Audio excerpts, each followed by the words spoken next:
Tanggal 1 terasa seperti pesta kecil. Saldo ATM mendadak gemuk, notifikasi bank masuk, dan ada ilusi seolah hidup sedang baik-baik saja. Tapi anehnya, euforia itu cuma bertahan sebentar. Tanggal 5 datang, dan saldo itu sudah seperti tamu numpang lewat, muncul sebentar lalu pergi tanpa pamit. Bukan karena kamu boros secara ekstrem, tapi karena ada ilusi dopamin yang dimainkan dengan rapi. Algoritma e-commerce sudah menunggu momen gajianmu, mendorong diskon, cashback, dan flash sale tepat saat otakmu sedang lemah. Rasa mampu di awal bulan itu bukan kekayaan, itu jebakan kimiawi. Lalu kita diajari satu kebohongan yang dibungkus kata normal. Katanya cicilan itu motivasi kerja. Katanya kalau tidak punya tanggungan, hidupmu tidak akan berkembang. Padahal realitanya, banyak orang bekerja 40 jam seminggu hanya untuk membayar barang-barang yang tidak mereka butuhkan, demi mengesankan orang-orang yang bahkan tidak mereka sukai. Normal versi masyarakat hari ini adalah stres, lelah, dan tetap merasa kurang. Kalau itu normal, maka mungkin yang perlu kita pertanyakan bukan diri kita, tapi definisi normal itu sendiri. Masalah finansial jarang datang dalam bentuk ledakan besar. Ia datang sebagai kebocoran halus, biaya admin yang terasa receh, langganan streaming yang jarang dibuka, parkir, ongkir, dan jajan kecil yang katanya cuma penghibur. Satu persatu terlihat sepele, tapi saat dikumpulkan, nilainya bisa setara cicilan emas atau investasi yang seharusnya tumbuh. Banyak orang mengira masalahnya gaji kurang, padahal yang terjadi adalah sistem pengeluaran yang bocor tanpa disadari. Bayangkan gaji 5 juta itu seperti air yang dituangkan ke dalam ember. Setiap bulan airnya sama, bahkan kadang bertambah saat ada bonus. Tapi ember itu berlubang. Selama lubang-lubang kecil pengeluaran impulsif tidak ditutup, seberapa deras pun airnya, ember itu tidak akan pernah penuh. Kenaikan gaji tidak otomatis membuatmu aman. Struktur yang bocor hanya akan membuatmu lebih cepat lelah menimba air. Ada juga mitos berbahaya yang bilang, investasi nanti saja kalau sudah kaya. Seolah-olah investasi itu hak eksklusif orang bergaji puluhan juta. Logikanya terbalik. Justru karena gaji terbatas, setiap rupiah punya peran strategis. Rupiah orang biasa harus bekerja lebih keras daripada rupiah konglomerat. Menunda investasi karena merasa kecil sama saja menyerahkan masa depan pada inflasi dan kebetulan. Lucunya, kita diajari mencari X dalam soal aljabar, tapi tidak pernah diajari bertahan hidup dengan Rp160.000 per hari di kota besar. Kita paham rumus luas bangun datar, tapi bingung mengatur arus kas bulanan. Ini bukan murni kesalahan pribadi. Ini kegagalan sistem edukasi yang tidak pernah mengajarkan logika bertahan hidup finansial. Kamu tidak bodoh, kamu hanya tidak pernah diajari. Di video ini, ada satu variabel kunci yang akan kita bongkar perlahan, sebuah pembeda antara orang yang cuma bertahan dan orang yang membangun sesuatu yang jauh lebih besar, meski gajinya sama. Namanya the buffer ratio. Bukan soal seberapa besar gajimu, tapi seberapa kuat penyangga keputusanmu. Di akhir nanti, kamu akan tahu kenapa variabel ini adalah fondasi tersembunyi dari semua kebebasan finansial. Gaji 5 juta hari ini tidak setara dengan 5 juta 10 tahun lalu. Dulu angka itu terasa lapang, sekarang terasa cepat menguap. Secara daya beli, uang yang sama membeli barang yang lebih sedikit, ruang hidup yang lebih sempit, dan toleransi kesalahan yang jauh lebih kecil. Inilah realitas purchasing power. Bukan hanya inflasi harga, tapi inflasi gaya hidup yang berjalan diam-diam. Rumah makin jauh, makan makin mahal, standar hidup naik tanpa pernah kita sadari sepenuhnya. Masalahnya bukan cuma ekonomi, tapi biologi. Saat melihat diskon atau tulisan flash sale, bagian otak rasional tidak langsung mengambil alih. Prefrontal cortex yang bertugas berpikir jangka panjang kalah cepat dari limbik sistem yang haus kepuasan instan. Otak kita masih berevolusi sebagai pemburu, bukan pengelola gaji bulanan. Diskon diterjemahkan sebagai kesempatan langka, bukan godaan. Itulah sebabnya menabung terasa berat, sementara belanja terasa ringan, dan membenarkan diri sendiri terasa sangat mudah. Ada satu hukum tak tertulis yang bekerja tanpa kita sadari. Pengeluaran selalu naik mengikuti pendapatan. Saat gaji naik, masalah bukan hilang, hanya berganti baju. Orang bergaji 5 juta stres, tapi yang bergaji 15 juta seringkali tetap stres dengan versi masalah yang lebih mahal. Mereka memperbesar kandang, bukan kebebasan. Inilah alasan mengapa naik gaji tanpa sistem hanya membuat hidup semakin ramai, bukan semakin tenang. Banyak orang mencoba berpegang pada rumus 50-30-20, tapi rumus itu lahir dari konteks negara dengan struktur biaya hidup berbeda. Di kota besar Indonesia, kebutuhan pokok sering menembus lebih dari setengah gaji. Memaksakan angka tanpa menyesuaikan realitas hanya menciptakan rasa gagal palsu. Yang dibutuhkan bukan meniru rumus, tapi memahami logika di balik rasio, lalu menyesuaikannya dengan medan tempur kita sendiri. Jika ditarik lebih dalam, komposisi pengeluaran kelas menengah bawah cenderung berulang pada pola yang sama. Makanan olahan, pulsa dan data, transport, dan untuk segmen tertentu, rokok. Bukan untuk menghakimi, tapi untuk bercermin. Tanpa data, kita hanya menebak. Dengan data, kita bisa melihat di mana uang benar-benar pergi dan berhenti menyalahkan gaji sebagai satu-satunya tersangka. Satu pengeluaran kecil sering diremehkan karena terlihat tidak signifikan, padahal setiap keputusan belanja selalu membawa biaya peluang. Satu kopi mahal bukan hanya soal rasanya hari ini, tapi tentang apa yang dikorbankan di masa depan. Jika uang itu bekerja, ia tumbuh. Jika dihabiskan, ia hilang. Kita tidak melarang kesenangan. Kita hanya mengungkap harga sebenarnya secara logis, bukan emosional. Di balik semua itu, ada pajak tak terlihat yang jarang dibahas. Pajak status. Uang yang dikeluarkan agar terlihat tidak tertinggal, tidak dianggap gagal, tidak dipandang rendah. Secara matematis, ini adalah pengeluaran dengan imbal hasil negatif. Ia tidak menghasilkan aset, tidak memberi ketenangan, hanya mempertahankan citra sementara. Memahami ini bukan soal menjadi pelit, tapi soal berhenti membayar mahal untuk validasi yang cepat kadaluarsa. Bayangkan dua orang dengan titik awal yang identik, gaji sama, usia sama, tekanan hidup sama, sebut saja Bambang dan Budi. Bambang hidup reaktif, setiap tanggal 1 uang datang emosi memimpin. Keranjang belanja penuh, ajakan nongkrong selalu iya, dan perasaan puas jadi prioritas. Budi berbeda. Saat gaji masuk, yang bergerak bukan emosi, tapi sistem. Uangnya langsung dibagi ke pos-pos yang sudah disiapkan, tanpa drama, tanpa debat batin.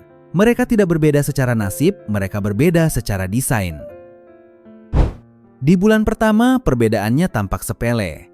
Bambang terlihat lebih bahagia di minggu pertama. Makan enak, beli baju, story ramai. Budi terlihat biasa saja, bahkan terkesan kaku. Tapi ada satu hal yang tidak terlihat di kamera. Budi tidur lebih nyenyak. Semua kewajiban sudah aman, tidak ada kecemasan tersembunyi. Kebahagiaan Bambang cepat tapi rapuh. Ketenangan Budi lambat tapi stabil. Waktu berjalan dan ujian datang tanpa undangan. Di tahun ketiga, musibah kecil muncul, motor rusak atau badan drop. Bambang panik. Tidak ada cadangan, hanya pilihan cepat dengan bunga menyakitkan. Ponsel jadi pintu masuk jerat baru. Budi membuka pos dana darurat. Tidak ada drama, tidak ada rasa bersalah. Musibah tetap tidak menyenangkan, tapi tidak menghancurkan ritme hidupnya. Perbedaannya bukan keberuntungan, tapi persiapan. 5 tahun berlalu, jarak mulai terlihat jelas. Budi mulai merasakan hasil dari keputusan membosankan yang ia ulang setiap bulan. Ada aliran kecil dari aset yang ia bangun pelan-pelan. Liburan bukan lagi utang, tapi hasil. Bambang masih sibuk membayar cicilan barang yang dulu terlihat keren, sekarang hanya memenuhi sudut rumah. Gaya hidup mereka mulai terpisah, meski slip gaji awalnya sama. Masuk tahun ke-10, efek sesungguhnya muncul. Selisih pengeluaran yang dulu hanya ratusan ribu per bulan berubah menjadi jurang besar. Grafik pertumbuhan tidak lagi lurus, tapi melengkung tajam. Budi memanfaatkan bunga berbunga. Bambang membayar bunga utang. Angka di layar bukan lagi teori, tapi realitas yang menentukan pilihan hidup. Di titik ini, waktu mulai bekerja untuk satu pihak dan melawan pihak lain. 20 tahun kemudian, perbedaannya tidak bisa disembunyikan. Budi memiliki opsi. Bekerja karena ingin, bukan karena takut. Waktu menjadi aset, bukan musuh. Bambang masih berlari di lintasan yang sama, hanya lebih lelah. Bukan karena ia malas, tapi karena setiap keputusan kecil di masa lalu membentuk sangkar yang kini sulit dibuka. Kebebasan dan bertahan hidup ternyata hanya dipisahkan oleh kebiasaan. Kesimpulannya sederhana tapi tidak nyaman. Gaji bukan penentu utama, keputusanlah yang membangun arah. Setiap tanggal 1 kita memilih jalur tanpa sadar. jalan cepat yang ramai, atau jalan sepi yang terstruktur. Nasib finansial bukan peristiwa besar, tapi akumulasi keputusan kecil yang membosankan namun konsisten. Siapapun bisa menjadi Bambang atau Budi, tergantung bagaimana ia merancang hari pertamanya setiap bulan. Sekarang kita masuk ke bagian inti, tempat angka tidak lagi jadi musuh, tapi alat. Dengan gaji 5 juta, alokasi bukan soal idealisme, tapi realisme. Salah satu kerangka yang masuk akal adalah membagi ke 4 zona. 60% untuk hidup, 15% untuk tabungan atau kewajiban, 15% untuk investasi, dan 10% untuk bersenang-senang. Angka ini bukan hukum alam, tapi peta awal yang disesuaikan dengan biaya hidup rata-rata di Indonesia, bukan teori luar negeri. Zona pertama adalah hidup, makan, transport, kos atau cicilan tempat tinggal. Disinilah kebanyakan orang terjebak karena tidak pernah memberi batas tegas. Living cost bukan musuh, tapi harus dikurung. Tanpa pagar, ia akan memakan semua ruang. Tujuan alokasi ini bukan hidup mewah, tapi hidup cukup untuk berfungsi optimal tanpa mencuri masa depan. Zona kedua adalah likuiditas, dana darurat. Ini bukan investasi, ini sabuk pengaman. Dana ini harus mudah diambil, tapi tidak terlalu mudah dihabiskan. Reksadana pasar uang atau bank digital dengan bunga wajar adalah pilihan logis. Targetnya sederhana 3-6 kali pengeluaran bulanan. Bukan untuk gaya-gayaan, tapi agar satu kejadian buruk tidak menjatuhkan seluruh sistem hidupmu. Zona ketiga adalah mesin pertumbuhan. Disinilah investasi bekerja. Saham berfundamental kuat, surat berharga negara, emas digital, semua bisa diakses dengan nominal kecil. Tidak perlu menunggu kaya, mulai dari 100.000 pun sah. Yang penting bukan besarannya, tapi konsistensi dan pemahaman. Investasi bukan perjudian, ia adalah proses membeli waktu di masa depan dengan uang hari ini. Zona keempat sering dilupakan, padahal krusial, bermain.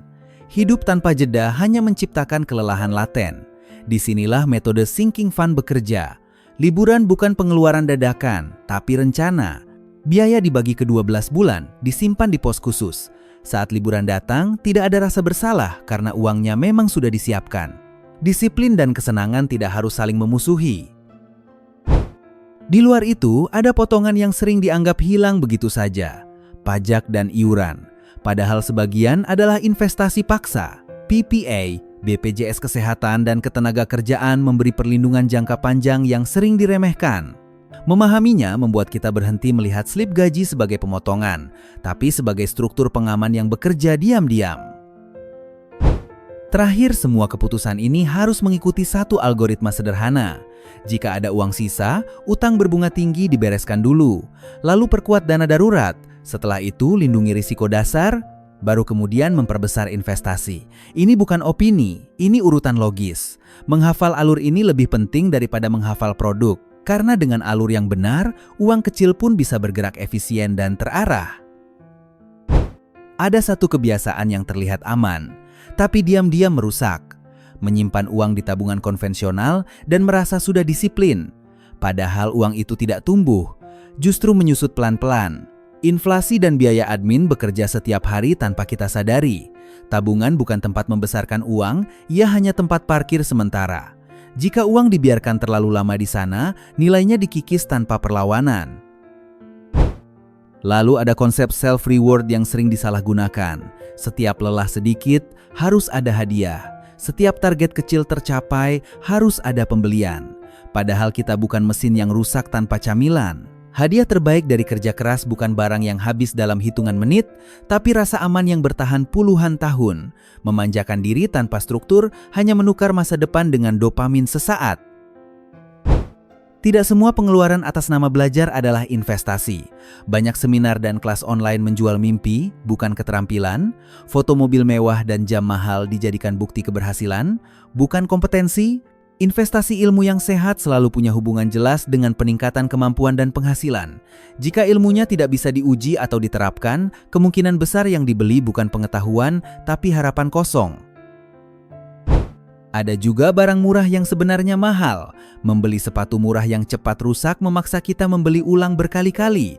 Totalnya sering lebih besar dari satu barang berkualitas yang tahan lama. Inilah logika biaya per pemakaian. Harga awal memang lebih tinggi, tapi biaya jangka panjang jauh lebih rendah. Berhemat bukan soal harga termurah, tapi nilai paling rasional. Media sosial memperparah semuanya. Kita tanpa sadar menjadi salesman gratis. Memakai produk, memamerkan gaya hidup, dan mempromosikan standar yang tidak kita ciptakan. Validasi digital datang sebentar, tapi tagihan datang nyata. Setiap unggahan yang memaksa pengeluaran adalah iklan gratis yang kita bayarkan sendiri, dengan saldo tabungan sebagai korbannya. Banyak orang terlalu cepat ingin terlihat canggih dengan menyebar uang ke banyak instrumen. Dengan modal kecil, diversifikasi berlebihan hanya membuat hasil tidak terasa. Lebih masuk akal fokus pada 1 atau 2 aset yang benar-benar dipahami, mengerti cara kerjanya, risikonya, dan ritmenya. Pertumbuhan butuh fokus sebelum butuh variasi. Terakhir, utang sering dicap buruk tanpa konteks. Padahal utang adalah alat. Masalahnya ada pada fungsi. Utang konsumtif mempercepat kelelahan finansial. Utang produktif bisa membuka peluang. Mengambil cicilan alat kerja untuk menghasilkan uang berbeda logikanya dengan cicilan gaya hidup. Yang menentukan bukan utangnya, tapi apa yang utang itu ciptakan dalam hidupmu. Langkah pertama selalu membosankan, tapi menentukan. Selama 30 hari ke depan, catat semua uang yang keluar. Bukan perkiraan, bukan ingatan, tapi fakta. Mau kecil atau besar, tulis. Dari parkir sampai kopi. Tanpa pencatatan, kita hanya berasumsi. Transparansi adalah awal dari kendali. Kita tidak bisa memperbaiki sistem yang tidak pernah kita lihat secara utuh. Langkah kedua adalah memisahkan aliran uang, minimal 2 atau 3 rekening tanpa biaya admin. 1 untuk hidup, 1 untuk masa depan, 1 untuk kesenangan. Saat gaji masuk, aktifkan pemindahan otomatis. Uang investasi ditarik lebih dulu, sebelum sempat diperdebatkan oleh emosi. Prinsipnya sederhana, bayar dirimu sendiri sebelum membayar dunia. Langkah ketiga adalah membersihkan parasit finansial, buka daftar langganan, aplikasi, dan layanan yang masih menarik uang setiap bulan. Jika tidak digunakan dalam 30 hari terakhir, hapus. Tidak ada kompromi. Setiap langganan yang tidak dipakai adalah pencurian halus terhadap dirimu di masa depan. Ringankan sistem sebelum menambah beban baru. Langkah keempat adalah membangun penjaga pertama. Dana darurat. Jangan kejar angka besar dulu. Targetkan 1 juta pertama. Angka ini bukan soal cukup atau tidak, tapi bukti bahwa kamu mampu menyisihkan uang secara konsisten. Dari sini disiplin terbentuk. Dari disiplin, sistem mulai hidup. Langkah kelima, pilih satu senjata investasi yang legal dan sederhana. Tidak perlu rumit. Reksadana pasar uang atau emas digital sudah cukup untuk memulai. Mulai dari angka yang tidak menimbulkan rasa sakit jika hilang. Rp100.000 sudah cukup untuk membangun kebiasaan. Fokus pada proses, bukan sensasi hasil cepat. Langkah keenam, rancang liburan sejak awal. Buat pos khusus dengan nama yang menggugah. Isi sedikit demi sedikit, bahkan mingguan. Dengan cara ini, menabung tidak lagi identik dengan penahanan diri, tapi dengan antisipasi. Kesenangan yang direncanakan jauh lebih nikmat daripada kesenangan impulsif. Langkah terakhir adalah evaluasi rutin. Setiap 3 bulan, duduk dan lihat ulang semua rasio. Apakah masih relevan? Apakah ada kebocoran baru? Hidup berubah, harga naik, sistem harus menyesuaikan. Rencana keuangan bukan batu, ia harus lentur agar tetap kuat. Konsistensi bukan berarti kaku, tapi terus sadar dan memperbaiki. Uang sering diperlakukan seperti tujuan akhir, padahal ia hanyalah energi. Ia tidak baik, tidak jahat, ia hanya memperbesar arah hidup pemiliknya. Tujuan sejatinya bukan angka di rekening, tapi waktu. Waktu untuk memilih, waktu untuk menolak, waktu untuk hidup tanpa terus-menerus menukar tenaga dengan kecemasan. Mengelola uang berarti mengelola masa depan dari waktu yang belum datang. Banyak orang ingin terlihat kaya, tapi sedikit yang benar-benar ingin makmur. Kaya mudah dikenali, dari barang, gaya, dan simbol. Makmur sering tidak terlihat, karena ia tersembunyi dalam aset, cadangan, dan ketenangan batin. Yang satu sibuk dipamerkan, yang lain sibuk bekerja diam-diam. Perbedaannya bukan soal gengsi, tapi soal arah hidup yang dipilih. Tanpa sadar, kita hidup di tengah mesin besar yang dirancang untuk menguras perhatian dan dompet. Ribuan orang dibayar mahal hanya untuk membuatmu menekan tombol beli. Notifikasi, diskon, dan tren bukan kebetulan, mereka adalah senjata. Kesadaran finansial bukan soal menjadi anti konsumsi, tapi soal berhenti menjadi target empuk. Saat sadar, kita mulai memilih. Di sistem seperti ini, kemandirian finansial adalah bentuk perlawanan paling sunyi. Tidak teriak, tidak pamer, tapi efektif. Saat kamu tidak panik di akhir bulan, kamu sudah melawan. Saat kamu punya pilihan selain utang, kamu sudah melawan.